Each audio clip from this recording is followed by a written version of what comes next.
கரெக்டாக அங்கே வந்து அந்த ஓய்வு நாள் பெரிய ஓய்வு நாளாக இருந்தபடியால் என்று எழுதப்பட்டிருக்கிறது. எப்பவுமே அந்த ஓய்வு நாள் அப்படி வராது. யூதர்களுக்கு ஓய்வு நாள் என்னைக்கு? சனிக்கிழமை தான். எப்பவுமே பஸ்கா பண்டிகை ஓய்வு நாள்லேயே வராது. ஆனால் அந்த வருஷம் கரெக்டாக ஓய்வு நாள்லேயே வருது. அந்த வருஷம் அப்படி வர்ற வருஷம் என்னவா இருக்குது? பெரிய ஓய்வு நாள்னு சொல்லப்படுகிறது. அலையில சொல்லுங்க பார்ப்போம். இயேசு மரித்ததுனால அது பெரிய ஓய்வு நாள்னு அவங்க சொல்லலை. அது இயற்கையாகவே அப்படி அந்த சனிக்கிழமை அந்த ஓய்வு நாள் என்ன ஆயிடுச்சு? பெரிய ஓய்வு நாளாய் மாறிடுச்சு. அந்த நாளில் தான் நம்முடைய பெரியவர் உலகத்தில் வந்து சிலுவையில் மரிக்கிறார். பஸ்கான்னு சொன்னாவே அது என்னது? பலி, பாவ நிவாரண பலி. அப்போ இதுவரையிலும் பலி செலுத்தப்பட்டு கொண்டு தான் வந்துச்சு. அதெல்லாம் ஏதோ ஒரு நாள் அப்படி வந்துச்சு. ஆனால் இங்கே தான் பெரிய ஓய்வு நாளில் வந்துச்சு. அதோட பலி நிறுத்தப்பட்டுச்சு. அதோட மக்களுக்கு பாவ நிவாரணம் உண்டாயிருச்சு. அதோட நியாயப்பிரமாணம் நிறைவேற்றப்பட்டு முடிந்தது. அதோடு பாவம் முடிந்தது, சாபம் முடிந்தது. எல்லா விதமான பிரச்சனைகள், கஷ்டங்கள், மனிதர்களுக்கும் தேவனுக்கும் இருந்த துண்டிக்கப்பட்ட உறவு அன்றைக்கு முடிந்து தேவனுக்கும் மனிதனுக்கும் உறவு உண்டாய் தொடங்கினது. அப்படி எத்தனையோ ஆசீர்வாதங்கள் இயேசுவினுடைய மரணத்தில் தான் உண்டாச்சு. ஆதி ஆகமத்திலிருந்தே வாசிக்கிறோம் இல்லை? இயேசு கிறிஸ்து வந்து அவர் 6 நாளில் அவர் எல்லாவற்றையும் சிருஷ்டித்தார். 7ஆம் நாளிலே அவர் ஓய்ந்திருந்தார். அந்த நாள் பரிசுத்த நாளாக இருந்துச்சு. அந்த நாள் பரிசுத்தமான நாள். அவர் ஓய்ந்திருந்தார். அதற்கு எதுவுமே படைக்கலை. அப்போ பின்னாட்கள்லேயும் அந்த நாள் என்ன செய்யப்பட்டது? அனுசரிக்கப்பட்டது. எப்படி அனுசரித்தாங்கன்னா, வாரத்தில் ஒரு நாள் அந்த சனிக்கிழமை ஒரு ஓய்வு நாளாக அந்த நாள் இருந்தே அது அப்படியே பாரம்பரியமாய் தேவன் கொடுத்தார். 6 நாளும் நீ வேலை செய், 7ஆம் நாளும் உன் தேவனாய் கர்த்தருடைய ஓய்வு நாள். அதில் நீயாவது உன் மிருகஜீவனாவது உன் வீட்டில் வேலைக்காரராவது யாதொரு வேலையும் செய்ய வேண்டாம் அப்படின்னு சொல்லி அது ஒரு கட்டளையாக கர்த்தர் கொடுத்துருந்தார். 10 கட்டளைகள் அது ஒன்று. அது என்னது? 7ஆம் நாள் இளைப்பாறுதல். அருமையான தேவ பிள்ளைகளே, 6 நாளும் நீ வேலை செய், ஒரு நாள் இளைப்பாறு. அந்த இளைப்பாறுகிற ஒரு நாள் தான், ஒரு நாளாவது மனுஷன் இளைப்பாற வேண்டும். அலையிலேயே சொல்லுங்க பார்ப்போம். ஆமாம், ஓய்வே இல்லாமல் என் பிள்ளைங்க பாடுபடுறீங்களே, கஷ்டப்படுறீங்களே. சில பிள்ளைகளுக்கு ஞாயிற்றுக்கிழமை கூட என்ன கிடையாதுங்க, ஓய்வு இல்லை. ஞாயிற்றுக்கிழமை கூட பிஸி தான். அந்த மாதிரி பிசாசு போட்டு வாட்டிகிட்டு இருக்கிறான். இப்படி இருந்த சூழ்நிலையை தேவன் அறிவார். அதனால் என் பிள்ளைகளுக்கு ஓய்வு வேண்டும். அல்லேலூயா சொல்லுவோமா? ஓய்வு வேண்டும். இந்த பாவம் தான் ஓய்வில்லாத உலகத்துக்குள்ளே நம்மளை கொண்டு வந்துருச்சு. பூமி, ஆதாமே நீ இப்படி செய்தபடியினால், ஏவாளை நீங்கள் இப்படி செய்தபடியினால் பூமி உன்னிமித்தம் என்னவா இருக்கும்? சபிக்கப்பட்டு இருக்கும். பூமி உன்னிமித்தம், ஆமாம், முள்ளும் குறுக்கும் விளைவிக்கும். நிலத்தின் பலன் உனக்கு கிடைக்காது. நீ அலைந்து திரிகிறவனாய் இருப்பாய். உன் நெற்றி வேர்வை சிந்தி பாடுபடுகிறவனாய் இருப்பாய். உழைப்பு உழைப்பு உழைப்பு, ஓய்வே இல்லை. பாருங்க, ஒரு மகாராஜாவுடைய குழந்தை ஏதோ ஒரு நாட்டில் போய் அடிமையாக ஜீவிக்குது. அதை பார்க்கிற மகாராஜா என்ன செய்வார்? என் பிள்ளை ராஜா இல்லையா, ராஜா வீட்டு பிள்ளை இன்னைக்கு யாரோ ஒருவனுடைய ராஜ்யத்தில் அடிமை வேலை செஞ்சிட்ருக்கிறானே, இரவும் பகலும் இழைப்பில்லாமல் கஷ்டப்படுறானே அப்படி நினைக்கும்போது மகாராஜா கஷ்டப்படுவார் இல்லை? அது மாதிரி தான் அவர் கஷ்டப்பட்டார். ஒரு நாளாவது அவர்களுக்கு இளைப்பாறுதல், வேலை நாள் இல்லாமல் ஒரு நாளாவது ஓய்ந்திருக்கும்படி செய்தார்.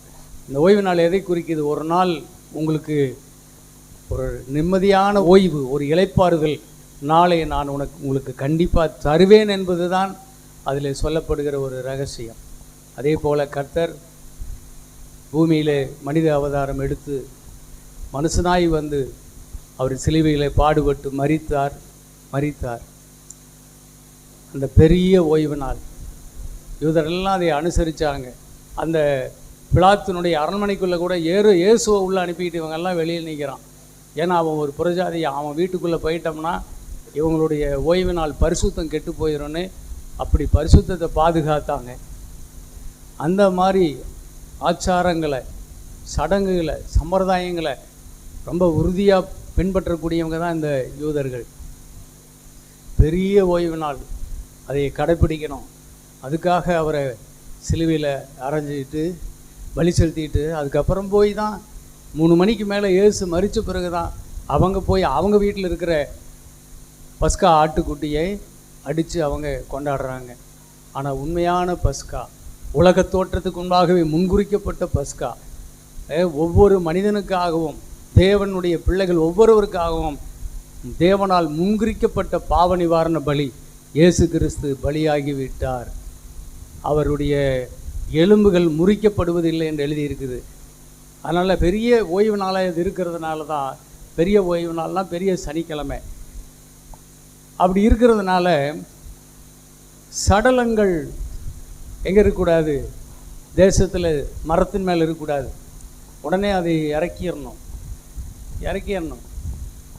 உயிரோடு பாதிக்கப்பட்டு கொண்டு இருக்கக்கூடாது, செத்துடணும். அதனால தான் இவங்க என்ன செய்தாங்க, போய் அவங்களுடைய கால் எலும்புகளை உடைப்பாங்க. அந்த பக்கத்தில் இருக்கிற 2 கல்லர்கள் அவங்க 2 பேருடைய கால் எலும்புகளை உடைச்சாங்க.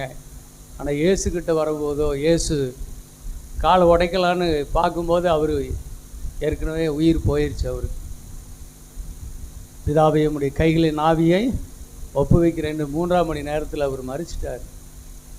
அவர் இறந்துட்டார். இறந்தது உண்மைதானா அப்படின்னு கன்ஃபார்மாக பார்க்கணும் இல்லை. அதுக்கு தான் என்ன செய்தாங்க, ஈட்டியால் ஒரு சேவகன் எட்டி அவருடைய விழாவிலே குத்தினான். அப்பொழுது இரத்தமும் நீரும் வந்துச்சு. அப்படின்னா கன்ஃபார்ம் இவர் உறுதியாக மரித்து விட்டார் என்பதை தெரிந்தார்கள். தெரிஞ்சிட்டு அவருடைய கால் எலும்புகளை உடைக்கவில்லை. ஏனென்றால் சங்கீதத்தில் ஏற்கனவே சொல்லியிருக்கிறது, அவருடைய எலும்புகள் ஒன்றும் உடைக்கப்படுவது இல்லை அப்படின்னு. அது நிறைவேறும்படி அன்றைக்கு அப்படி நடந்துச்சு. எல்லாத்துக்கும் என்ன பெரிய ஓய்வு நாள். அப்புறம் அரிமத்தியூரனாகிய யோசேப்பு போய் அதை கேட்டு வாங்கி கொண்டு போய் அவனுடைய ஒருவரும் வைத்திராத ஒரு புதிய கல்லறை, அவனுடைய கல்லறையில் கொண்டு போய் இயேசுவின் சரீரத்தை வைத்தான். அருமையான தேவ பிள்ளைகளே, ஒரு பெரிய இளைப்பாறுதல் அன்னைக்கு. அவ்வளோதான். கிறிஸ்து நியாயப்பிரமாணத்தின் முடிவாக இருக்கிறார். முடிஞ்சது. ஆடு பலி, கோழி பலி எல்லாம் நிறுத்தப்பட்டுச்சு. 1ஆம் கூடாரம், ஆசாரிய கூடாரம், அந்த ஊழியமே நிறுத்தப்பட்டுச்சு. ஆரோனுடைய ஆசரிப்பு கூடாரத்தினுடைய ஊழியம் நிறுத்தப்பட்டு பலி செலுத்தப்படுகிற ஊழியமே இனி இல்லை. இயேசு பலியாகிட்டார். இவர் தான் இனி பிரதான ஆசாரியர். ஆகவே இவர் ஏற்படுத்தின அப்போஸ்தல ஊழியம்தான் இப்போ நடந்துகிட்டு இருக்குது. சில பிரமாணங்கள் அங்கிருந்து நமக்கு கொடுக்கப்படும். ஆனால் இது புதிய ஊழியம், இது புதிய உடன்படிக்கையின் ஊழியம். ஆமாம், இங்கே என்ன கிடையாது, திரை இல்லை. அது மேல் தொடங்கி கீழே வரைக்கும் 2ஆக கிழிஞ்சு போயிடுச்சு. 4 இன்ச்சுக்கு இவ்வளோ நீளத்துக்கு இல்லை 3 இன்ச்சா, இது 4 இன்ச்சு, இவ்வளோ தூரம் இருக்கும். அதெல்லாம் கிழிக்க முடியாது கையில். அது தானாக 2ஆக கிழிந்தது. இனிமேல் மகா பரிசுத்த ஸ்தலத்துக்குமான தடை, இடை இனி எதுவுமே கிடையாது. நேரடியாய் இயேசு கிறிஸ்து நமக்கு பாவ நிவாரண பலியாக மரித்தபடியினால் அவருடைய இரத்தத்தினால் தைரியமாய் கிருபாசன தண்டையில் சேரும் ஸ்லாக்கியத்தை நாம் பெற்றிருக்கிறோம். அல்லேலூயா சொல்லுவோமா? நம்ம யாரும் அடிமைகள் அல்ல, நாம் யாரும் இனி தள்ளப்பட்டவர்கள் அல்ல, தேவனுக்கு பிள்ளைகள் ஆனோம். மீன் பழைய ஏற்பாட்டு மோசே ஊழியத்தில் வந்து என்ன சொல்லியிருக்கிறது, மோசே ஊழியம் ஒரு அடிமையின் ஊழியம். அதனால் அவங்க வந்து என்ன செய்ய முடியாது, கிட்ட வர முடியாது, அவர்கள் தூரம்தான் நிற்கணும். மோசே சொன்னார், மோசே நீ நிற்கிற இடம் பரிசுத்தம் உள்ளது, ஒரு செருப்பை கழட்டி போடினார். ஆனால் புதிய ஏற்பாட்டில் ஒரு பாவி உள்ளே வரும்போது அவனுக்கு புது செருப்பு மாட்டி விடுறாரு. அலையில சொல்லி பார்ப்போம். ஆமாம், புது செருப்பு மாட்டி விடுறாரு. பாவிகளின் புகலிடம் அவர். அவனுடைய வஸ்திரத்தை எல்லாம் கழட்டிட்டு அவனுக்கு ஸ்நானம் பண்ணி ஞானஸ்தானம் கொடுத்து புது வஸ்திரம் கொடுத்து புது வஸ்திரம் கொடுக்குறார். உயர்ந்த வஸ்திரம், உயர்ந்த மோதிரம், அதிகாரம் என்னும் மோதிரம் கொடுக்கிறார், பாதர் அச்சை கொடுக்கிறார். அவனுக்கு மீண்டும் என் பிள்ளை என்கின்ற உரிமையை கொடுத்து தன்னோடு கூட வைத்து கொள்கிறான். என் சொந்த குமாரனுடைய ரத்தம், விலையேறப்பட்டு ரத்தம் கொடுத்து உன்னை நான் மீட்டிருக்கிறேன், இனி நான் உன்னை இழக்கவே மாட்டேன். தேவனுக்கும் நமக்கும் இன்றைக்கு ஒரு மிகப்பெரிய நெருக்கம், மிகப்பெரிய ஒரு யாராலும் இனி நம்மை அவரிடத்தில் நிற்க முடியாத அளவுக்கான ஒரு ஐக்கியம், இயேசுவின் இரத்த ஐக்கியம், இரத்த உடன்படிக்கை நமக்கும் தேவனுக்கும் இன்றைக்கு உண்டாகியிருக்கிறது. அல்லேலூயா சொல்லுவோமா? இது எல்லாவற்றையும் நமக்கு கொடுக்கறது எது தெரியுமா? இயேசு கிறிஸ்துவனுடைய ரத்தம், அப்படி சொல்லலாம். ஆனால் இன்றைக்கு எல்லாவற்றையும் எல்லா ஆசீர்வாதத்தையும் நமக்கு கொடுக்கறது எது தெரியுமா? இந்த இயேசு கிறிஸ்துவனுடைய உயிர்த்தெழுதல் தான். அல்லேலூயா சொல்லுங்கள், உயிர்த்தெழுதல் தான். இன்றைக்கி பெரிய ஞாயிற்றுக்கிழமை. இது என்ன ஞாயிற்றுக்கிழமைங்க? ஆமாம், எல்லா ஞாயிறும் சின்ன குட்டி ஞாயிறு தான்.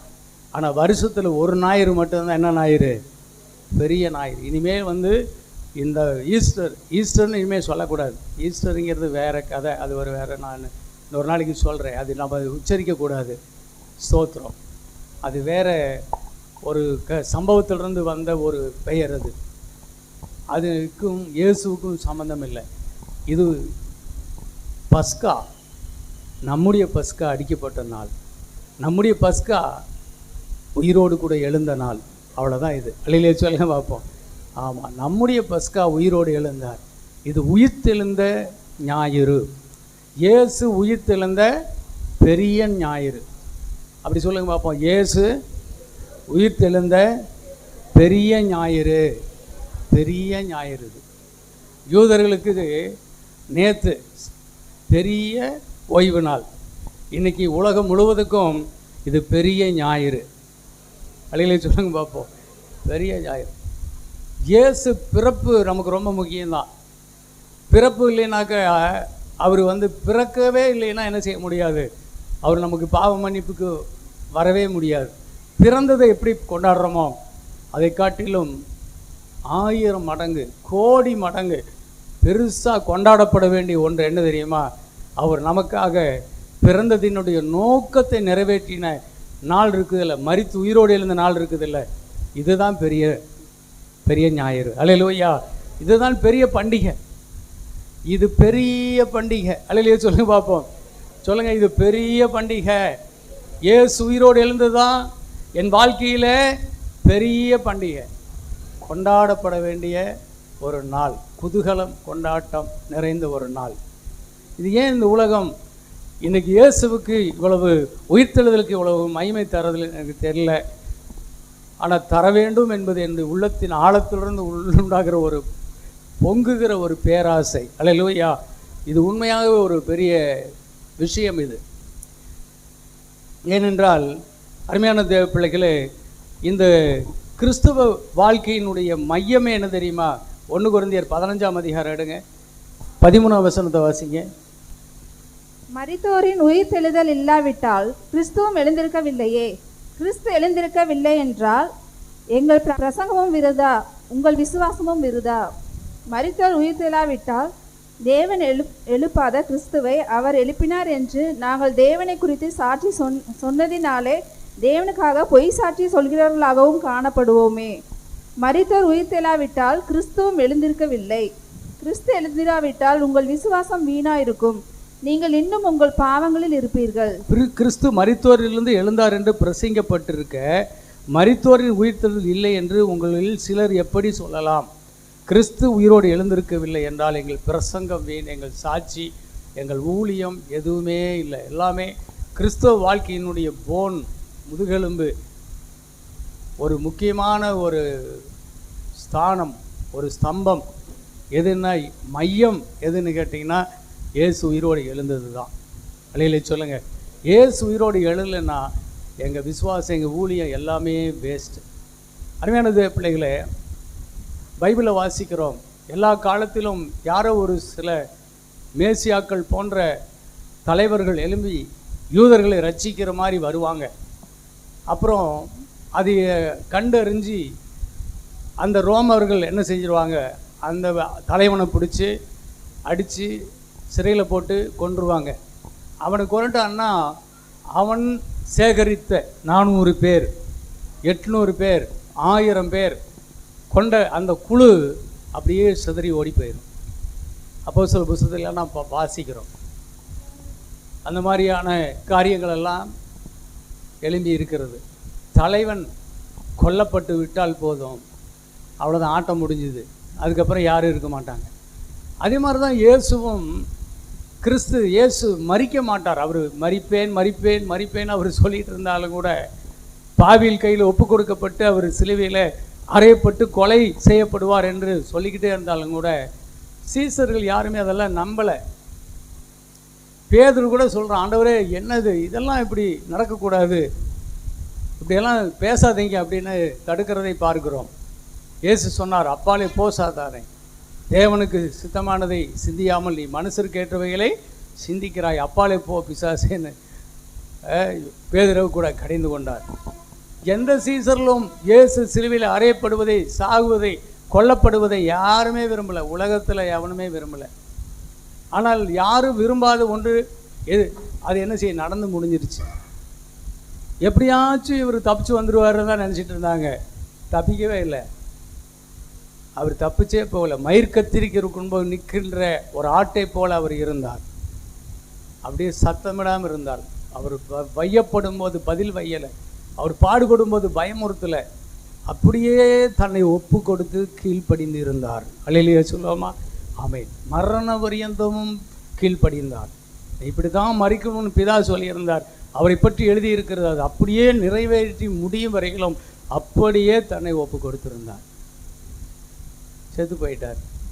அதுக்கப்புறம் என்ன நடந்துச்சு? அவ்வளோதான், கதை முடிஞ்சுது. எந்த சீசனும் அதை நம்பலை. அவர் மறுபடியும் உயிரோடு எந்திரிச்சிட்டாருங்கிறத யாருமே நம்பலை. அடுத்த நாள் கூட இயேசுவை பார்க்கறதுக்காக பெண்கள் தான் போகிறாங்க. பெண்கள் தான், ஒரு சில பெண்கள் என்ன செய்கிறாங்க, இயேசுவை பார்க்கறதுக்காக அதிகாலையில் எழும்பி ஓடுறாங்க. அந்த ஆண்கள் எல்லாம் எவனுமே போகலை. அவ்வளோ வருஷம், 3.5 வருஷம் இயேசுவோட சுத்தினவங்க கூட எவனுமே போகலை. காலையில் போய் பார்த்துட்டு வரலாமேன்னு கூட எவனுமே போகலை. அவ்வளோதான். அந்த பெண்கள் போய் பார்த்தபோது, யோவான் 20ஆம் அதிகாரத்தில் வாரத்தின் 1ஆம் நாள் அதிகாலையில் இந்த மகதலேனா மரியாளும் மற்ற பெண்களும் சேர்ந்து அங்கே போய் இயேசுவை கல்லறையில் பார்க்க போனால், கல்லறையின் கல் புரட்டி போடப்பட்டிருக்குது. அவங்களுக்கு திக்குன்னு இருந்துச்சு. யாராவது புரட்டி போட்டால், யார் பிரட்டுவாங்க நமக்கு அப்படின்னு சொல்லி யோசிச்சுட்டு போனால், இங்கே ஆல்ரெடி பிரட்டி போட்டு கிடக்குது. அங்கே உள்ளே போய் பார்த்தா உள்ளே என்ன இருக்குது என்றால், 2 தூதர்கள் உட்கார்ந்துருக்காங்க. ஸ்ரீயே, யாரை தேடுகிறீர்கள்? நீங்கள் மரித்த இயேசுவை தேடுகிறீர்கள். அவர் இங்கே இல்லை, அவர் உயிரோடு கூட எழுந்தார் என்று அந்த தூதர்கள் சொன்னார்கள். அவர்கள் நம்பவே முடியல. ஆனால் நம்பாமே இருக்க முடியல. பயந்து உளுந்து அடித்து எழுந்திரிச்சு சீசர்கிட்ட ஓடி வந்து, பேதுரு, யோவான், இந்த மாதிரி நான் போனேன், கல் திறந்து கிடக்குது, உள்ளே 2 தூதர்கள் இருந்தாங்க, இயேசுவை காணோம், அவர் உயிரோடு எழுந்தார் என்று சொன்னார்கள். உடனே பேதுருவும் யோவானும் தடன்னு ஓடுறாங்க. யோவான் சின்ன வயசு போல் இருக்குது, அவன் சீக்கிரமாக ஓடுறான். பேதுரு கொஞ்சம் வயசானவரான்னு தெரியல, அதனால் கொஞ்சம் மெதுவாக போகிறார் பின்னாடி. எப்படியா யோவான் முன்னாடி போய் உள்ளே போயிட்டான். 2 பேருமே உள்ளே போயிட்டாங்க. போய் அங்கே பார்க்கிறார்கள், சீலைகள் சிதறி கிடக்குது. அவர் தலையில் போட்டிருந்த சீலை மட்டும், சுட்டியிருந்த சீலை மட்டும் எடுத்து சுருட்டி தலைமாட்டில் வச்சுட்டு இருக்குது, அங்கே வச்சிருக்குது. அவர்கள் போய் அதையெல்லாம் பார்க்குறாங்க. என்ன நடந்திருக்கும்னு பார்க்குறாங்க. யாரோ எடுத்து கொண்டு போய் விட்டுருப்பாங்களோ அப்படின்னு பார்க்குறாங்க. எதுக்காக ஒரு திருடணும்? ஒரு பணத்தை திருடிட்டு போய் அவங்களுக்கு என்ன கிடைக்கிது? அப்போ ஒருவேளை அங்கே அந்த விலையேற பெற்ற அந்த வாசனை திரவியங்கள் வெள்ளைப்போளமெல்லாம் வச்சுருந்தாங்கல்ல, ஒருவேளை அதுக்காக திருடி இருப்பாங்களான்னு பார்த்தா அதுவும் எடுத்துகிட்டு போகல, அதுவும் அங்கேயே தான் இருக்குது. என்ன நடந்ததுன்னு அவங்களால யூகிக்கவே முடியல. கண்டு விசுவாசித்தான். என்ன விசுவாசித்தான்னு தெரியல, வீட்டுக்கு போயிட்டான். ஆனால் அந்த மகதலேனா மரியாள் மட்டும் அங்கேயே தோட்டத்தில் உட்கார்ந்து அழுது கொண்டு இருந்தான். அப்போது அங்கே ஒரு தோட்டக்காரர் வந்து நிற்கிறார். நின்று கேட்குறாரு, அந்த ஸ்திரீயை ஏன் அழுகிறாய்? அந்த ஸ்திரீ சொல்கிறா, தோட்டக்காரரே, ஆண்டவரை யாரோ எடுத்துகிட்டு போயிட்டாங்க, இந்த கல்லறையில் இருந்தது. இப்போ தானே தேவதூதன் சொன்னா. ஆனாலும் அவளுக்கு என்ன இல்லை, நம்பவே முடியல. அவங்களால உயிர்த்தெழுதலை நம்ப முடியாமல் தவித்த நாட்கள் அந்த நாட்கள். ஆனால் உயிர்த்தெழுதல் தான் கிறிஸ்தவ ஜீவிதத்தினுடைய முதுகெலும்பு. அது நம்பலைன்னா நம்ம கிறிஸ்தவமே கிடையாது போயிருமே. அப்போ இயேசு 33 வருஷம் ஊழியம் செஞ்சார். ஆனால் மரித்து உயிரோடு எழுந்த பிறகு அவர் பாட்டுக்கு போய் பரலோகத்தில் உட்காந்துக்கல. இயேசு தன் உயிர்த்தெழுந்ததை நிரூபித்து காட்டிட்டு தான் மேலே போனார். அலையிலே சொல்லாமா, அதை திஷ்டாந்தப்படுத்திட்டு தான் போனார். நம்பிக்கையற்ற பிள்ளைகளுக்கு ஒரு நம்பிக்கையை கொடுக்கிறார்.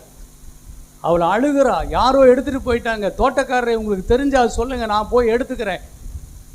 அப்போ மரியாளேன்னு கூப்பிட்டார். திரும்பி பார்க்குறாரு, இயேசுவே நிற்கிறாரு. பிரபுனி போதகரேன்னு அவரை கட்டி பிடிக்க போகிறா, காலை பிடிக்க போகிறா, பாதத்தை. போகும்போது மரியாளே என்னை தொடாத, நான் இன்னும் என் பிதா கிட்ட உன் பிதா கிட்டையும் என் பிதா கிட்டையும் நான் இன்னும் பிதா கிட்ட போகல, நீ போய் சொல்லு, நான் உயிரோடு இருந்துச்சுன்னு சொல்லி என் சகோதரருக்கு போய் சொல்லு அப்படின்னு சொல்லிட்டு அவர் மேலே போயிட்டார். அவள் எந்திரிச்சு ஓடுறா. மார்க்கில் வாசிக்கிறோம், இன்னும் கொஞ்சம் ஸ்திரீகள் இயேசுவை பார்க்க வந்த பெண்கள், அவங்க இன்னும் இயேசுவை காண முடியல. அவங்க வருத்தத்தோடு போயிட்டு இருக்கும்போது இயேசு அவர்களுக்கு வழிமறித்து இடையில தோன்றி ஸ்திரீகளை பார்த்து வாழ்க அப்படின்னு சொன்னார். அவங்க ஆச்சரியப்பட்டாங்க. ஓ ஆண்டவரே அப்படின்னு சொல்லி, ஆமாம் நான் உயிரோடு எழுந்துட்டேன்,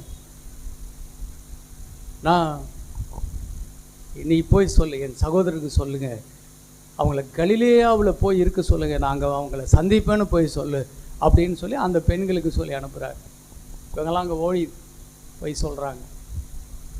இதுக்கு இடையில மறுபடியும் இயேசு எம்மாவூர் சீசரில் போய் சந்திக்கிறார். 8 மைல் தூரம் நடந்து போயிட்டுருக்கிறாங்க.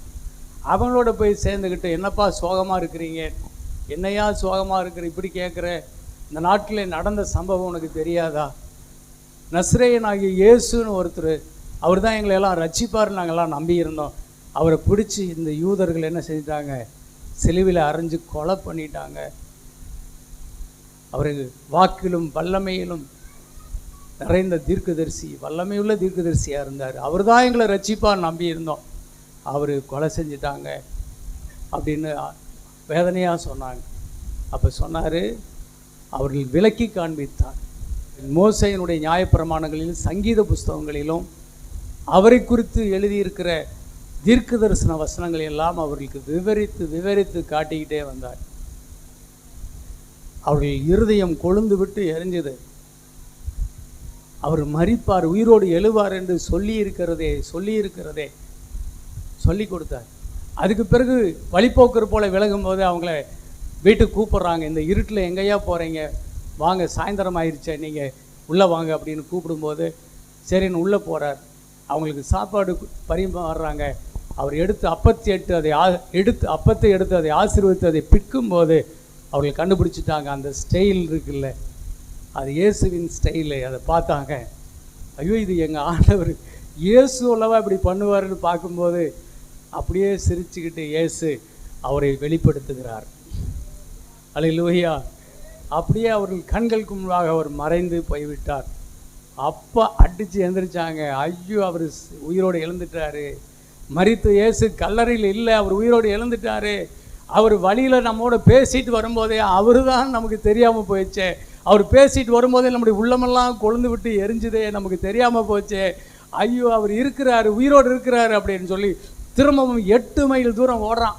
ஓடியாந்து பேதுருவுக்கு மற்ற சீசர்களுக்கு அறிவிக்கும்படி வருகிறார்கள். அவங்கெல்லாம் அப்படியே பூட்டின வீட்டுக்குள்ளே உட்கார்ந்துக்கிட்டு இருக்கிறாங்க. அவங்களுக்கு இந்த ஸ்திரீகள் வந்து சொல்கிறாங்க. இந்த ஸ்திரீகள் சொன்னதை குறித்து கொஞ்சம் கூட அவனுங்க நம்பவே இல்லை. அந்த ஸ்திரீகள் வந்து சொல்லும்போது அவர்களுக்கு அது வீண் பேச்சாக இருந்துச்சான். இங்கிலீஷில் நான்சென்ஸ் அப்படிங்கிறாங்க, முட்டாள்தனமான பேச்சு, போ வெளியே அப்படிங்கிறானுங்க சீசர்கள். அந்த அளவுக்கு இயேசு உயிரோடு எழுந்தார், அட நாங்கள்லாம் பார்த்தோம் அப்படின்னா கூட என்ன செய்ய மாட்டேங்கிறானுங்க, நம்ப மாட்டேங்கிறாங்க. மகதலேனா மரியாள் வந்து சொல்கிறா, நான் பார்த்தேன். மற்ற பெண்கள் வந்து சொல்கிறாங்க, நாங்கள் பார்த்தோம், வழியில் அவரை நாங்கள் பார்த்தோம். போக அந்த பக்கம் போக. முட்டாள்தனமான பேச்சு எப்படி இருக்கும் பாருங்கள். அப்படியானால் இந்த ஊழியத்தை எப்படி கட்டுறது?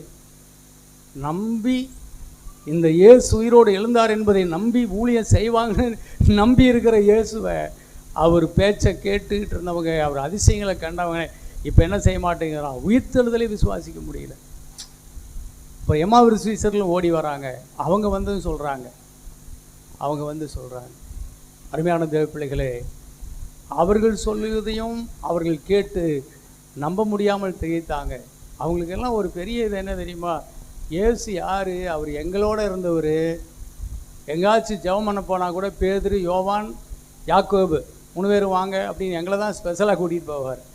அப்படிப்பட்ட எங்களையெல்லாம் விட்டுட்டு 7 பிசாசு பிடிச்சி ஆடிட்டு கிடந்த உனக்கா முதல்ல தரிசனமாவார்? யார்கிட்ட கதை விடுற, நீ பிதற்றுகிறாய். அதே மாதிரி எம்மாவூர் சீசர்கள் எங்களை விட நீ பெரிய சீசனா? அப்போவே இயேசுக்கிட்ட பிரச்சனை அதுதான், நானா நீயானு. உண்மையாகவே அவர் உயிரோடு எழுந்தார், அவர் எங்களுக்கு தான் முதல் தரிசனமாவார். அப்படி எழுந்திருக்கவில்லை. நீங்கள் எதையோ பண்ண பார்த்துட்டு எங்களை வந்து எங்ககிட்ட சொல்லிகிட்டு இருக்க வேண்டான்னு எவனும் நம்ப மாட்டேங்கிறான். அப்படி இருக்கும்போது தான் யூதர்களுக்கு பயந்து இயேசுவையே பிடிச்சு கொண்டுட்டாங்க. இனி அடுத்தது எங்களையும் கொண்டுருவாங்கங்கிற பயத்தில் அந்த சீசர்கள் ஒரு வீட்டுக்குள்ளே கதவை பூட்டிட்டு உள்ள பயந்து உட்கார்ந்துருந்தாங்க பாருங்க. பயந்து இருந்தார்கள். கொஞ்சம் கூட மனமகிழ்ச்சி வரல. இந்த மரண பயம்தான். இயேசுவை கொன்றார்கள், எங்களையும் கொன்று விடுவார்கள். இதற்கு நடுவில் ஒரு உயிர்த்தெழுதல்னு ஒன்று இருக்குது பாரு, அதை எவனுமே பேச மாட்டேங்கிறான், நம்ப மாட்டேங்கிறான். அப்படிப்பட்ட நேரத்தில் இயேசு அந்த வீட்டுக்குள்ளே, பூட்டியிருந்த வீட்டுக்குள்ளே நடுவிலே வந்து நின்றார். உங்களுக்கு சமாதானம் என்று சொன்னார். அப்பாடா இயேசு வந்துட்டார்னு சொல்ல பார்த்தாங்க, பயந்தாங்க, ஆவேசம்னு பயந்தாங்க, திகில் அடைஞ்சாங்களே தவிர என்ன செய்ய முடியல. ஒருத்தரும் கிட்ட வரல. அப்போ இயேசு மெல்ல பேதுருக்கிட்ட போய் நின்னார். அவனை பார்த்தாரு. அவன் கொஞ்ச நேரம் உத்து பார்த்துட்டு இவர் இயேசுதான்னு தெரிஞ்சுக்கிட்டு அழ ஆரம்பிச்சிட்டான். ஏனென்றால் அவன் இயேசுவை சபிக்கவும் சத்தியம் பண்ணின தொடங்கினவன். அழ ஆரம்பிச்சிட்டான். மனங்கசந்து அழுதான். இயேசு அவனை தேற்றி, பரவாயில்ல, தைரியமாக இரு, நான் வந்துட்டேன்ல, நான் உன்னை நேசிக்கிறேன், கவலைப்படாத, தேற்றி விடுற. ஆனாலும் அங்கே இருக்கிற எல்லாருக்கும் அந்த தைரியம் வரல. இன்னும் ஏன் இன்னும் இப்படி இருக்கிறீங்க, என் கிட்ட வாங்க, என்னை தொட்டு பாருங்க. ஒரு ஆவிக்கு இப்படி போல சரீரம் இருக்காதே, வாங்க என்னை தொட்டு பாருங்க, என் கைகளை பாருங்க, என் விழாவை பாருங்க. அப்படியே பேய் அறிஞ்ச மாதிரி தான் நிற்கிறானுங்க, இன்னும் நம்ப முடியல. அப்போ அவங்ககிட்ட என்ன செய்கிறாரு, உங்ககிட்ட சாப்பிட்றதுக்கு என்ன இருக்குது கொடுங்க அப்படின்னு வாங்கி கொஞ்சம் மீனும் தேன் அடை கொடுத்தாங்க. அதை வாங்கி அவர்களுக்கு முன்பாக தொட்டு சாப்பிட்டு அப்படியே அவங்களோட உட்கார்ந்து நியாயப்பிரமாணத்தையும் வேதத்தில் தேவன் அவரை குறித்து சொல்லியிருக்கிற சங்கீத புஸ்தகங்களில் சொல்லப்பட்டிருக்கிற வேத வாக்கியங்களை விவரித்து சாப்பிட்டுக்கிட்டே வேத வாக்கியங்களை விவரித்து காட்டுகிறார். அழிலே சொல்லுங்க பாப்போம். அப்போது நம்புங்க, நான் உயிரோடு இருக்கிறேன் என்பதை நம்புங்கள் என்று சொல்லுகிறார். நீங்கள் நம்பலைன்னா என்ன நடக்கும்? இந்த சீசரில் எங்கே ஓடிடுவானுங்க? ஆல்ரெடி இவன் ஏசு போயிட்டாருன்னு தெரிஞ்சோடனே இவன் போட்டெல்லாம் ரெடி பண்ணி வச்சுட்டான். எங்கே போகலான்னு, மறுபடியும் மீன் பிடிக்க போகலான்னு ரெடி பண்ணி வச்சுட்டான். அப்போ தேவராஜ்யம் எப்படி கட்டுறது? அப்போ உயிர்த்தெழுதல் இல்லை என்று சொன்னால் இயேசுவை பற்றி பிரசங்கிக்கிறதுக்கு ஆளே இல்லை, இயேசுவை பற்றி சாட்சி கொடுக்கறதுக்கு ஆளே இல்லை. பாவம் மன்னிக்கப்பட்டது, பாவம் சங்கரிக்கப்பட்டது, பாவ நிவாரணம் ஏற்படுத்தப்பட்டு விட்டது என்ற ஒரு புனிதமான அற்புதமான ஒரு சொல்லை இந்த உலகத்துக்கு எடுத்துக்கொண்டு போய் சொல்றதுக்கு யாருமே இல்லை, யாருமே இல்லை. அதனால இயேசு என்ன செய்தார்? அவர்களோடு தங்கி இருந்து அவர்களுக்கு அதை திஷ்டாந்தப்படுத்துகிறார். இல்லையே சொல்லுவோம், திஷ்டாந்தப்படுத்துகிறார். அதற்கு பிறகு கூட அந்த ஒரு வாரத்தில் ஒருத்தன்னா வரல, தோமா வரல. தோமா என்ன செய்கிறான்? எல்லாரும் வந்து நாங்கள் இயேசுவை பார்த்தோம், தொட்டு பார்த்தோம், அவர் எங்கள் முன்னாடி சாப்பிட்டாரு, நாங்களும் அவரோட கூட சாப்பிட்டோம், அவர் விழாவெல்லாம் பார்த்தேன், கையை பார்த்தேன், பேதுரு முட்டி போட்டு அழுதான், மனங்கசந்து அழுதான், மன்னிப்பு கேட்டான். இயேசு அவனை மன்னிச்சிட்டாரு, உனக்கு தெரியுமா? நீங்கள் எல்லாம் பொய் சொல்கிறீங்க, இதெல்லாம் நடக்க வாய்ப்பே இல்லை, நானே அவரை பார்த்தா தான் என்ன செய்வேன், நம்புவேன் அப்படின்னு பிடிவாதம் பண்ணுறான். அப்போ என்ன செய்தார் இயேசு? 8 நாளைக்கு பிறகு மீண்டும் தோமாவோடு இருக்கும்போது அந்த வீட்டுக்குள்ளே வந்தார். தோமா என்று அழைத்தார். என்கிட்ட வா, நீ சொன்ன இல்லை, என்னை தொட்டு பார்த்தா நம்புவேன், இல்லை தொட்டுப்பார், உன் விரலை என் கைகளில் என் விழாவில் போட்டுப்பார் அப்படின்னு சொன்னார். நம்புப்பா, நீ நம்பு. நீ நம்பலைன்னா இந்தியாவில் பால் ரசிக்கப்பட மாட்டான். இந்தியாவில் இருக்கிற இங்கே இருக்கிற ஒவ்வொரு பிள்ளைகளும் ரட்சிக்கப்பட வேண்டுமானால் அன்னைக்கு தோமாவின் கர்த்தர் நம்ப பண்ண வேண்டி இருந்தது. இந்தியாவினுடைய அப்போஸ்தலன் யாருங்க? தோமா தான். அந்த தோமா வரலைன்னா இன்னைக்கு நமக்கு சுவிசேஷம் இல்லை. உன்னையும் என்னையும் கர்த்தர் கருத்தில் கொண்டு அந்த தோமாவுக்கு என்ன செய்தார்? கையை காட்டுறாரு. உன் கையை விரலில் போடு, விரலில் இங்கே போடு, என் விழாவில் உன் கையை போடுப்பா, என்னை நம்பு, என்னை விசுவாசி என்று சொன்னார். அழிலே சொல்லுவோமா? விசுவாசித்தார். அழுதான் அவன். சொன்னார், நம்புறையா? நம்புற ஆண்டவரே, நம்புற ஆண்டவரே, என் ஆண்டவனே, என் தேவனே அப்படின்னா. அப்போ சொன்னார், தோமா, நீ என்னை கண்டதினால விசுவாசிக்கிறார், என்னை காணாதிருந்து விசுவாசிக்கிறவன் பாக்கியவான் அப்படின்னு சொன்னார். அப்போ கர்த்தருக்கு ஸ்தோத்திரம். கண்டாதான் விசுவாசிப்பேன் அப்படிங்கிறவங்களுக்கு காணும்படியாக வருகிறார். ஒரு சிலருக்கு காணாமலேயே அவர்கள் விசுவாசிக்கும்படி விசுவாசத்தை பெறுகிறார்கள். அருமையான தேவ பிள்ளைகளே, இந்த 1 கொரிந்தியர் புஸ்தகம் 15ஆம் அதிகாரம் 1 அன்றையும் சகோதரரே, நான் உங்களுக்கு பிரசங்கித்த சுவிசேஷத்தை மறுபடியும் உங்களுக்கு தெரியப்படுத்துகிறேன். நீங்கள் அதை ஏற்றுக்கொண்டு அதிலே நிலைத்திருங்கள். நான் உங்களுக்கு பிரசங்கித்த பிரகாரமாய் நீங்கள் அதை கை கொண்டிருந்தால் அதனாலே நீங்கள் ரட்சிக்கப்படுவீர்கள். மற்றபடி உங்கள் விசுவாசம் விருதுவாய் இருக்குமே. நான் அடைத்ததும் உங்களுக்கு பிரதானமாக ஒப்புவித்ததும் என்னவென்றால், கிறிஸ்துவானவர் வேத வாக்கியங்களின்படி நமது பாவங்களுக்காக மரித்து அடக்கம் பண்ணப்பட்டு தேவ வாக்கியங்களின்படி 3ஆம் நாளிலே உயிர்த்தெழுந்து கேபாவுக்கும் பின்பு 12 தரிசனமானார். அதன் பின்பு அவர் 500 பேருக்கும் அதிகமான சகோதரருக்கும் ஒரே வேளையில் தரிசனமானார். அவர்களில் அநேகர் இந்நாள் வரைக்கும் இருக்கிறார்கள், சிலர் மாத்திரம் நித்திரை அடைந்தார்கள். பின்பு யாக்கோப்புக்கும் அதன் பின்பு அப்போஸ்தலர் எல்லோருக்கும் தரிசனமானார். எல்லாருக்கும் பின்பு அகால பிறவி போன்ற எனக்கும் தரிசனமானார். நான் அப்போஸ்தலர் எல்லாரிலும் சிறியவனாய் இருக்கிறேன். தேவனுடைய சபையை துன்பப்படுத்தினதினாலே நான் அப்போஸ்தலர் என்று பெயர் பெறுவதற்கு பாத்திரன் அல்ல. ஆகிலும் நான் இருக்கிறது தேவனுடைய கிருபையினாலே இருக்கிறேன். அவர் சொல்றாரு, சிலுவையில் அறையப்பட்ட இயேசுவே அல்லாமல் வேறு ஒன்றையும் நான் உங்களுக்கு அறிவிக்க எனக்கு மனதில்லை. அவர் நமக்காக மரித்தார் என்றும் அவர் நமக்காக உயிரோடு எழுந்தார் என்றும் நாங்கள் உங்களுக்கு பிரசங்கிக்கிறோம். அன்பான தேவ பிள்ளைகளே, அவர் அநேகருக்கு, அப்போஸ்தலர்கள் அநேகருக்கு அவர்களுக்கெல்லாம் அவர் தரிசனமானார். கேபாவுக்கு மற்ற சீசர்களுக்கெல்லாம் தரிசனமானார். அப்புறம் 500 பேருக்கும் அதிகமானவர்களுக்கு தரிசனமானார். இன்றைக்கும் அவங்கெல்லாம் இருக்கிறாங்க. அப்போ பவுல் சொல்கிற அன்னைக்கு ஒரு 20 வருஷம்தான், இயேசு மரித்து 20 வருஷத்துந்தான். அப்போ எவனும் சாகலை, இன்றைக்கி வரைக்கும் உயிரோடு நிறையா இருக்கிறாங்க. ஆனால் அவர் மரித்தார், உயிரோடு எழுந்தார் என்பதற்கு, உயிர்த்தெழுந்த இயேசுவை கண்டார்கள் என்பதற்கு இவங்கெல்லாம் சாட்சிகள் இருக்கிறாங்க. கடைசியில் அகால பிறவி போல இருந்த எனக்கும் அவர் தரிசனமானார், நானும் அவரை பார்த்தேன் என்று சொல்லுகிறார். இந்த இயேசுவை பொய்யென்று, இந்த இயேசு கிறிஸ்துவின் பிள்ளைகளை அடித்து கொலை பண்ணி அவங்களை கட்டி இழுத்துட்டு போய் ஜெயிலில் போட்டு அவங்களுடைய ஜெப வீடுகளை எல்லாம் நாசம் பண்ணிகிட்டு இருந்த யூதருடைய பாரம்பரியத்தினுடைய பக்தி வைராக்கியம் அப்படி அவனை பண்ணிக்கிட்டு இருந்துச்சு. அவன் ஒரு கோணத்தில் வேதத்தை பார்த்துட்டு இயேசு தேவன் இல்லை அப்படின்னு நம்புகிறாங்கல்ல, சதுசேயர் பரிசேயர், அவங்க கூட்டத்தை சேர்ந்தவங்க அப்படி பண்ணிகிட்டு இருந்தான். ஆனால் இயேசு ஒரு நாள் மத்தியான வேளையில் சூரிய ஒளியிலும் அதிக பிரகாசமுள்ள வெளிச்சத்தில் இயேசு அவனுக்கு தரிசனமானார்.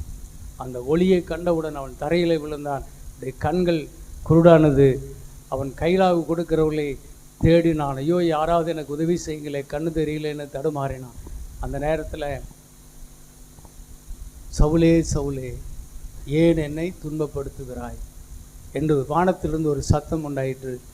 அப்பொழுது கேட்டான், நீங்கள் யார் அப்படின்னு. ஆண்டவரே, நீங்கள் யார்?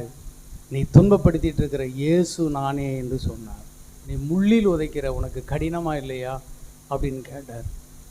அவனுக்கு வெளிச்சம் கிடைச்சிது, ஆன்மா மனக்கண்கள் திறக்கப்பட்டது. அவன் இத்தனை நாளாக குருடனாக இருந்தான், குருடருக்கு வழிகாட்டியாக இருந்தான். இப்போ மெய்யான ஒளியை சத்தியத்தை அவன் தெரிஞ்சுக்கிட்டான். அனனியா வந்து அவனுக்காக ஜெபம் பண்ணும்போது அவனுடைய கண்ணில் இருக்கிற செதில்கள் விலகி போச்சு. உடனே தாமதம் இல்லாமல் ஞானஸ்தானம் எடுத்து அரபுதேசத்தில் போய் உட்கார்ந்து பைபிள் ஸ்டடி பண்ணி அப்புறம் வந்து இயேசுவே ஆண்டவர் என்று பிரசங்கிக்க தொடங்கினான். அப்போஸ்தலர்கள் எல்லாருக்கும் இந்த இயேசு கிறிஸ்து இவரே ஆண்டவர் என்று தெரிஞ்சுக்கிட்டாங்க. இவர் தெரிஞ்ச பிறகுதான் அவர்கள் போய் என்ன செய்தாங்க, எருசலேமில் பயந்து ஒளிஞ்சு ஒரு வீட்டுக்குள்ளே ஒளிஞ்சு கதவை சாத்திட்டு இருந்தவங்க இயேசு உயிர்த்தெழுந்த இயேசு என்பதை கண்ட பிறகு பயமெல்லாம் ஓடி போச்சு. அல்லையிலே சொல்லுவாமா, பயமெல்லாம் ஓடி போச்சு. அவர்கள் கண்களுக்கு முன்பாகவே அவர் வானத்தில் எழுந்தருளி மேலே போனார். பரிசுத்தாவி பெற்றுக்கொள்ளுங்கள் என்று சொல்லி, நீங்கள் போய் எனக்கு சாட்சிகளாயிரு என்று சொல்லிட்டு போயிட்டார். வானத்திலிருந்து தூதர்கள் வந்து சொன்னாங்க, நீங்கள் அண்ணாந்து பார்த்துட்டு இருக்கிறது என்ன, எப்படி அவர் எழுந்தருளி போனாரோ அப்படியே அவர் மீண்டும் திரும்ப இந்த உலகத்திற்கு வருவார். ஆகவே நீங்கள் போய் எல்லாரும் இந்த இயேசுவுக்கு சாட்சிகளாய் இருங்கள் என்று சொன்னார். போய் சாட்சி சொல்ல ஆரம்பித்தாங்க. இயேசுவை கொலை செய்தவர்களுக்கு விரோதமாய் சாட்சி கொடுத்தாங்க.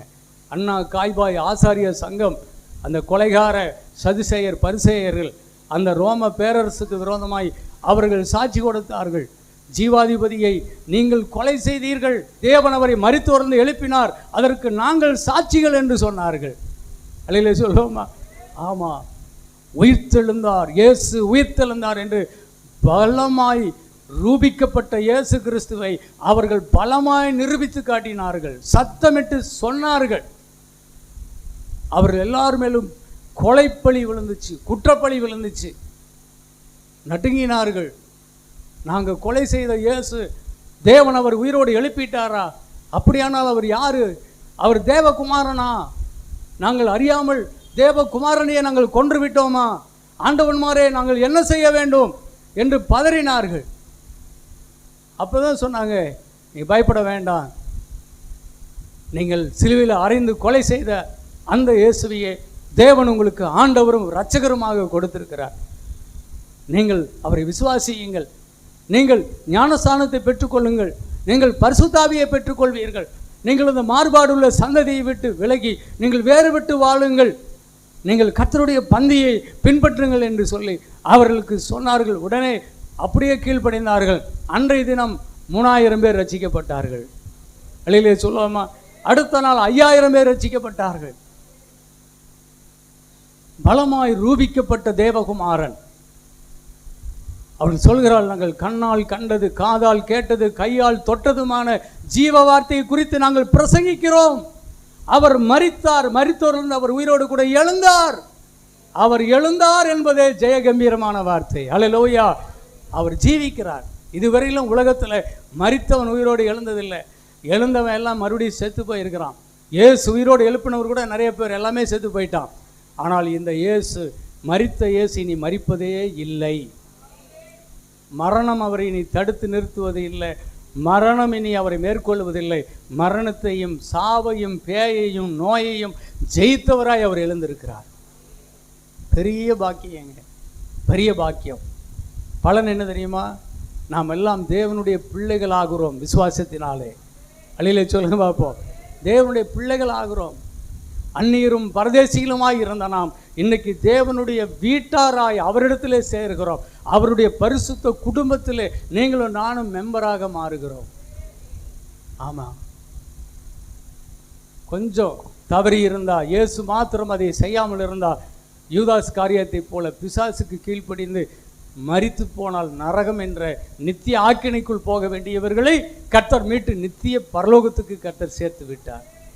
எல்லாம் பெரிய பாக்கியங்க.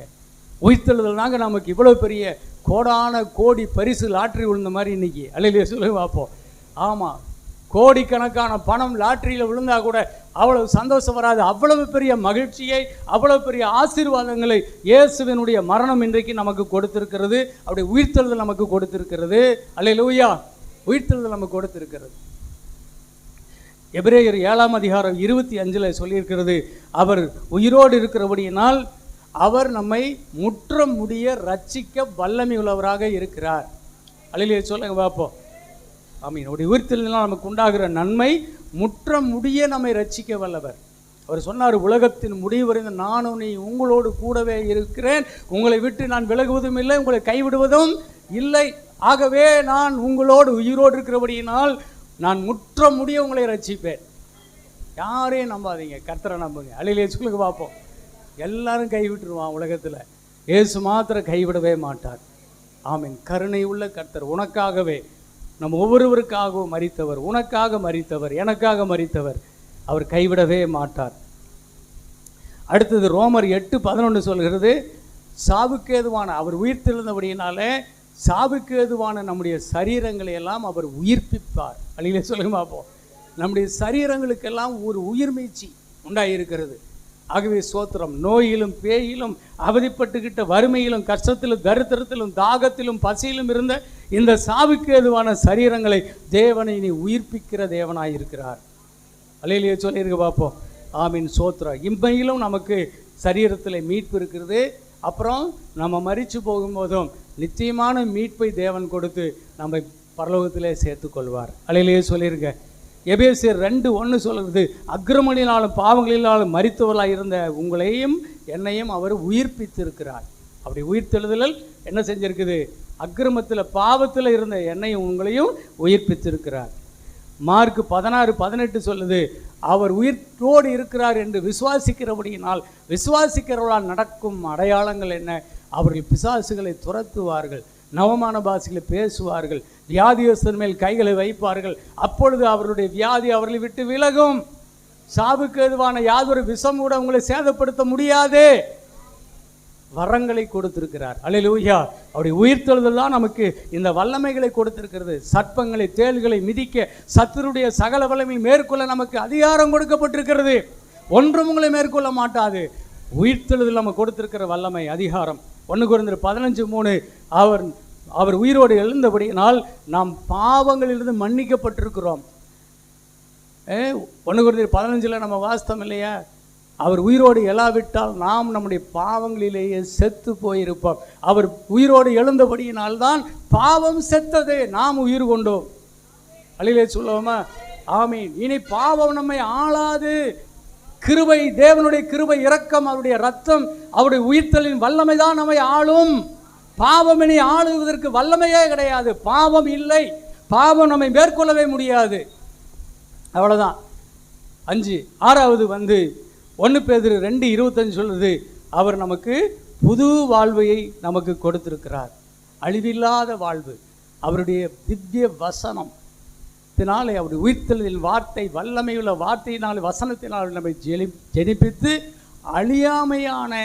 அழியாமையும் புதிதும் வல்லமையுமான ஒரு புது வாழ்க்கையை தேவன் நமக்கு கொடுத்திருக்கிறார். அல்லேலூயா சொல்லுவோமா? அழியாத வாழ்க்கை. லூக்கா 24:49 சொல்லுது, அவர் நமக்கு பரிசுத்த ஆவியை கொடுத்து நம்மில் பரிசுத்தமான தேவனாய் நம்மில் வாசமாய் இருக்கிறார். அல்லேலூயா சொல்லுங்க. ஆமீன். யோவான் 11:25 சொல்லுது, ஆமாம், நானே உயிர்த்தெழுதலும் ஜீவனமாய் இருக்கிறேன். என்னை விசுவாசிக்கிறவன் மரித்தாலும் பிழைப்பான், என்னென்றைக்கு மறியாமலும் இருப்பான். அவருடைய உயிர்த்தெழுதல் தான் இன்னைக்கு நம்மை உயிருள்ளவர்களாய், உயிர்த்தெழுதலில் நம்பிக்கை உள்ளவர்களாய் நம்மை வைத்திருக்கிறது. அல்லேலூயா சொல்லுங்க பார்ப்போம். நாம் மரித்தாலும் நாம் என்ன செஞ்சிருவோம்? உயிரோடு எழுவோம். நாம் மறியாமலும் இருப்போம். ஒருவேளை இப்போ இயேசு வந்தாலும் அப்படியே மறியாமலேயே ஒரு நொடியிலே நாம் மறுரூபமாகி விடுவோம். ஒருவேளை இயேசு வருவது தாமதமாகி நாம் மரிப்போமானாலும் நாம் மீண்டும் உயிரோடு கூட எழுவோம். இந்த உயிர்த்தெழுதலின் வல்லமை, நம்பிக்கையை உயிர்த்தெழுதல் தான் நமக்குள்ளே கொடுத்திருக்கிறது. யோவான் மத்தேயு 28:20 சொல்கிறது, அவர் சொல்றாரு, உலகத்தின் முடிவறிந்தும் நான் உன்னோடு கூடவே இருப்பேன், நான் உன்னை விட்டு விலகுவதும் இல்லை, உன்னை கைவிடுவதும் இல்லை. ஏன் அப்படி? அவர் உயிரோடு இருக்கிறபடியினால். அல்லேலூயா சொல்லுவோமா? அவர் உயிரோடு இருக்கிறபடியினால் அவர் உன்னையும் என்னையும் கைவிடவே மாட்டார். ஆமாம். ரோமர் 8:33 சொல்லுது, ஆமாம், அவர் எப்பொழுதும் நமக்காக பிதாவினிடத்திலே பரிந்து பேசுகிற தேவனாய் இருக்கிறார். அல்லேலூயா. யார் நமக்காக ஜெபம் பண்ணினாலும் இயேசு நமக்காக ஜெபம் பண்ணிக்கிட்டே இருக்கிறார். இயேசுவின் ஜெபத்தை பிதா கேட்டே தான் தீருவார். அவர் அந்த ஜெபத்தின் அடிப்படையில் உனக்கு எனக்கு நித்திய ஜீவன் வரைக்கும் நமக்கு பாதுகாப்பு தருவார். அவர் உயிரோடு இருக்கிறார். அவர் உயிர்த்தெழுந்து பிதாவினிடத்தில் போய் அவருடைய வலது பார்சத்தில் உட்கார்ந்து உனக்காகவும் எனக்காகவுமே பிதா கிட்ட பரிந்து பேசி கொண்டிருக்கிறார். அல்லேலூயா சொல்லுங்க பார்ப்போம். ஆமீன். உலகம் முடிவு வரையினவும் இன்னைக்கு இனி நீங்களும் நானும் தனிமையாக இல்லை. அன்னைக்கு ஆதாம் தேவ சமூகத்தை விட்டு விலகி ஓடினான். இன்னைக்கு ஓட வேண்டிய அவசியம் இல்லை. அன்னைக்கு காயின், ஐயோ நான் நம்முடைய சமூகத்தை விட்டு விலகி போகிறேனே, இந்த பூமியில் நான் அலைந்து திரிவேனே, என்னை காண்கிற எவனும் என்னை கொன்று போடுவானே, எனக்கு இட்ட இந்த தண்டனை மகா கொடியது என்று கதறினான். ஆனால் இன்னைக்கு அப்படி கதறலான ஜபங்கள் இல்லை. இன்னைக்கு அவரோடு கூட சேர்ந்து விட்டோம். அல்லேலூயா சொல்லுங்க பார்ப்போம். இன்னைக்கு அலைந்து திரிய வேண்டிய அவசியம் இல்லை. நம்ம எல்லாருடைய அலைச்சல்கள், நம்ம எல்லாருடைய பாவத்தையும் அவர் இயேசு மேலே வச்சு இயேசுவை தீர்த்தபடியினால், பாவ மன்னிப்பை அவர் மூலமாய் நமக்கு கொடுத்திருக்கிறபடியினால் நாம் தண்டிக்கப்பட வேண்டியதில்லை, மன்னிக்கப்பட்டிருக்கிறோம். நாம் எல்லாரும் உயிர்த்தெழுதலினால் ரட்சிக்கப்பட்டிருக்கிறோம். இது பெரிய விஷயங்க, பெரிய விஷயம். பாவம் மன்னிக்கப்பட்டிருக்கிறது, தேவனுடைய பிள்ளையாக்கப்பட்டிருக்கிறோம். தேவனுடைய ராஜ்யத்தின் அந்த பரலோக தேவனுடைய பிள்ளைகளுடைய குடிமக்களாக அதுதான் நம்முடைய ராஜ்யம், அதுதான் நம்முடைய தேசம். ஆகவே சோத்திரம். இருளின் அதிகாரத்தினால பிசாசின் அடிமைப்பட்டு கிடந்த நம்மையெல்லாம் அவர் விடுவித்து இப்பொழுது என்ன செய்தார்? தேவனுடைய ராஜ்யத்தின் பிள்ளைகளாக அவருடைய சொந்தக்காரர்களாய் மாற்றிட்டார். பரலோக தேவனுடைய குடியுரிமை பெற்ற மக்கள். நாம் இங்கே வாழ்ந்தாலும் யாருடைய பிள்ளைகள்? தேவனுடைய பிள்ளைகள். இந்த பூமியில் கொஞ்ச காலம், ஆனால் ஒரு நாள் வரும் தேவனோடு நித்தியமாய் வாழுகிற வாழ்க்கை, தேனிலும் இனிமையான ஒரு வாழ்க்கை. அல்லேலூயா சொல்லுவோமா? ஆமாம். ரொம்ப அருமையான ஒரு ஆசீர்வாதம் தேவன் நமக்கு கொடுத்துருக்கிறார். நினச்சி பாருங்க, எவ்வளோ பெரிய சந்தோஷம். அல்லேலூயா. அதனால தான் இந்த கிறிஸ்தவத்தை யாராலையும் அழிக்கவே முடியல. இந்த மூட்டைப்பூச்சி நசுக்கிற மாதிரி நசுக்குனா என்ன செய்யுது? பெருகத்தான் செய்யும். ஏன்னா உயிர்த்தெழுதின் வல்லமை இருக்கிறது. அல்லேலூயா. இயேசு உயிரோடு எழுந்தார். அதனால தான் நம்முடைய வாழ்க்கையில் மீண்டும் இதோ முடிஞ்சிட்டோம் அப்படின்னு நினைக்கும் போது கூட மறுபடியும் எழுந்திரிச்சிருவோம். அல்லேலூயா சொல்லுவோமா? ஆமாம், ஐயோ முடிஞ்சோம் அப்படிம்போம். ஆனால் அங்கே தான் ஒரு தொடக்கத்தை தருவார். அல்லேலூயா. ஒரு தொடங்குவோம். கர்த்தர் நம்மை ஆசீர்வதிப்பார்.